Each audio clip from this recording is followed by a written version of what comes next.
আসসালামু আলাইকুম ভিউয়ার্স, রমজানুল মুবারক। সবাই কেমন আছেন?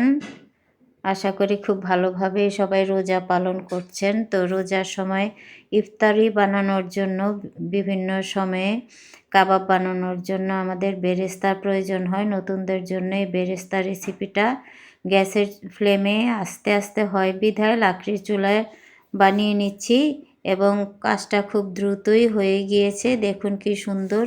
এই পর্যায়ে বেরেস্তাগুলো নামিয়ে নিলে মচমচে হবে এবং টনটনে মচমচে হবে। তো আমি আসলে খুব দ্রুত কাজ পছন্দ করি। যেই পদ্ধতি অবলম্বন করলে দ্রুততার সাথে কাজ করা যাবে আমি সেটি অবলম্বন করি। তো দেখুন কেমন মচমচে হয়েছে। তো আপনারা ভালো লাগলে লাইক কমেন্ট শেয়ার করবেন আর অবশ্যই সাবস্ক্রাইব করে দিবেন। ভালো থাকবেন। আল্লাহ হাফেজ।